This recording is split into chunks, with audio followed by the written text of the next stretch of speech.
In this WrestleTalk news, Stone Cold Steve Austin at WWE after WrestleMania, another AEW star has been let go, and Paul Heyman teases working with MJF. Plus, Ollie's going to be reviewing last night's Dynamite, so stick around, subscribe and enable notifications to always on for daily wrestling news videos. Support WrestleTalk! So, by hook or by crook, WWE have managed to drag Stone Cold Steve Austin onto the road to WrestleMania, building to a stupendous KO show at WrestleMania 38. The hype is such that while Austin isn't actually set to wrestle a match, it's going to be close enough is what they're suggesting, and it could be a show-stealing moment as Owens demands the torch to be passed. Now, with Austin back for Mania, that leads many to speculate whether he will continue in WWE post-event. Does he have any more cans of whoop-ass? Which word tried to correct to whooping cough when I was typing this, which feels more age-appropriate. Ringside News reported that a tenured member of the creative team told them that while Vince McMahon is gunning to have Austin back in WWE more often, Stone Cold's WrestleMania segment is a one-time deal as of now. Stone Cold not doing what the boss wants. Sounds about right. Over the fence in AEW, a critical point has been reached. 3-year contracts for a lot of the first signees to the company are coming to an end, and difficult decisions are having to be made about who is going to stay and who is going to be let go. Now, Fightful Select are reporting that head of AEW Talent Relations Christopher Daniels has been speaking with Marco Stunt and told him that his contract would not be renewed. It was claimed that Daniels cited the larger roster that Tony Khan has put together, especially in the last 6 months, It's been like a debut a week. And he borrowed a classic from John Laurinaitis as well, claiming that budget cuts were also driving the decision, which does feel a bit icky when people are kind of constantly coming in on brand new contracts. It's not a budget cut, that's just we want this and not this.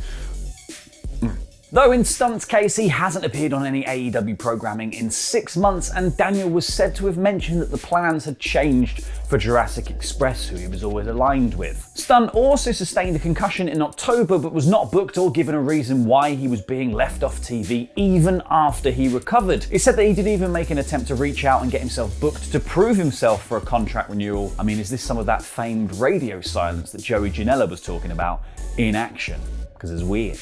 But somebody who seems perfectly willing for his AEW contract to come up is MJF, who has been teasing, or I guess threatening, to sign with WWE when his deal comes up in 2024. He's talked openly about going where the money is good and even spoken multiple times about working with WWE talent. Most recently, Paul Heyman, who he said would be a major pairing for him. What is he? One of our thumbnails? Major pairing on WWE. See it now. Heyman responded though, teasing working with MJF somewhere in the future, telling Ariel Helwani on MMA Hour, "We'll see what the future holds for him. I'm sure at some point in his life we're gonna bump into each other." Heyman even called MJF's decision to talk openly about his contract status pretty smart. But what do you reckon? Would you like to see the pairing of Paul and MJF? Let me know in the comments. Now it's a hot tag to Ollie. It's Thursday, you know what that means! Time for my review of AEW Dynamite. In about 5 minutes, CM Punk opened the show to a monster pop. He's still here! He hasn't left us again! I'm so scared he'll go away and never come back. I'm like a frickin' dog when its owner leaves the house. Where he beat Max Caster in a solid opening bout, complete with the Acclaim's entrance ramp with obligatory Will Smith at the Oscars reference, and then the more Punk-specific lines, "I'll have you crapping your pants like you're a Z-Pack, and you're the voice of the moistless." Hey, I'm moist.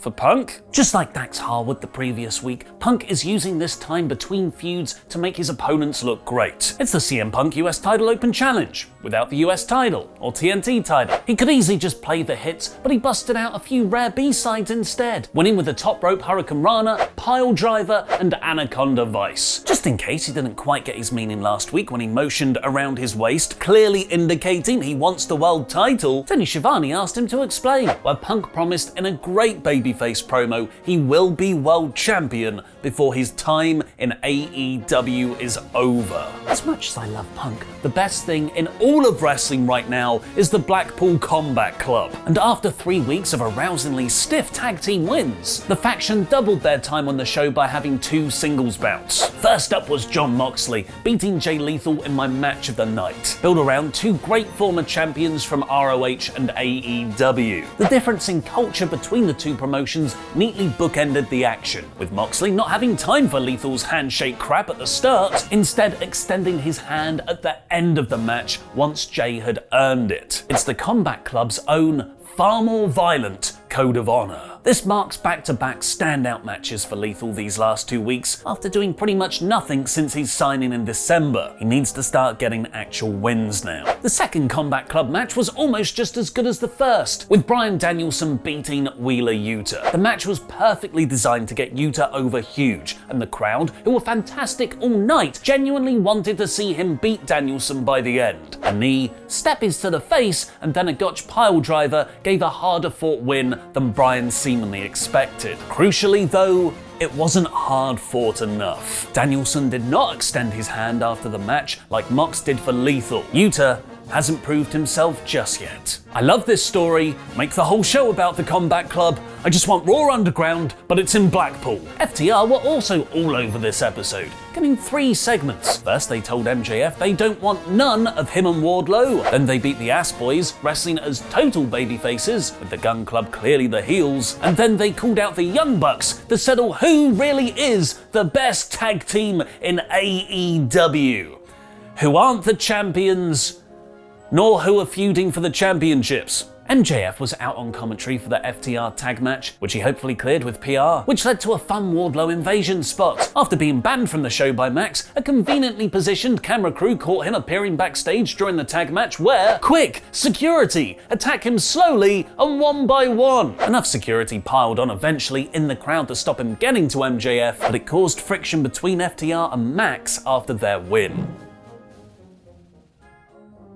The Jericho Appreciation Society did their goofy, let's jokingly check behind all the curtains to see if LAX are here again, which had the payoff of, yeah, they're totally right there. It's just a shame Jake Hager's arms are so big, robbing us of the perfect memeable shot. Eddie Kingston, Santana, and Ortiz had a great comeback brawl down to the ring, with Kingston even fist bumping a kid in the crowd as he was beating up Jericho. But the numbers and an awesome spinebuster from Hager overcame them, letting the heels stand tall. The Undisputed Era held a title celebration for all the championships they took, not stole, declaring AEW needed a new group to run the place, further foreshadowing a full implosion with the Elite. Hangman Page arrived in his horny car, Jurassic Express joined in, and the faces stood tall with their belts back. Then it's the women's quarter hour. Fit it all into the same 15 minutes and people might not even realize how bored AEW is of their own division. Jade Cargill opted to face the tougher Marina Shafir over Levi Bates for her next TBS title defense. Thunder Rosa got a second go at her promo after last week, where she challenged Nyla Rose, who accepted later, and declared she wants to be the face of all women's wrestling. Why not wrestling in general? And then we got AEW's newest signing,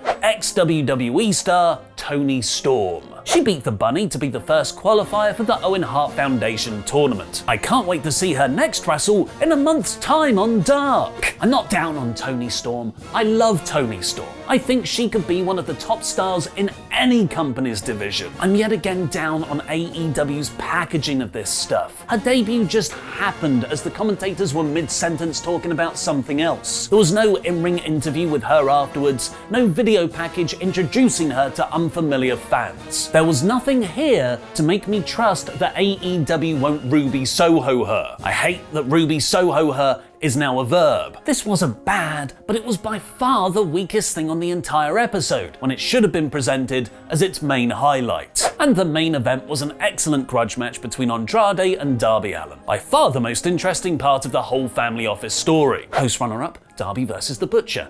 I want them to fight forever. The brawl started off outside the ring, with Andrade easily throwing Darby around, and continued with a fiery strike exchange into a great double down. The AFHO came down for the distraction. Darby chose to save his dad Sting with a coffin drop on all the heels outside, a distraction Andrade used to steal a much needed win. The Hardy Boys then ran down afterwards for the save, where sweet Michael Hayes, Jeff Hardy, landed all of himself on Isaiah Cassidy with a swanton bomb. What did you think of Dynamite? Let me know in the comments down below. This was a solid filler show. Stories were neatly progressed, the in-ring action was typically great, and there was a newsworthy debut. I wouldn't say anything was must-see though, and AEW are in a weird transitionary period right now, where their hottest wrestlers like CM Punk, Moxley, Danielson, MJF aren't involved in any title pictures. It makes the championships feel secondary. This week's Dynamite is 70%. Now go watch our WrestleMania 38 prediction show with Adam Blompier, Luke Owen, Pete and Andy. You could end up double champion by the end of Mania. You could end up with all the gold, Andy. It's the most stupendous thing we could have booked. I'm so busy. I don't want to be on all the streams. Yes, Andy. Question. Answer. If I beat you, Yes.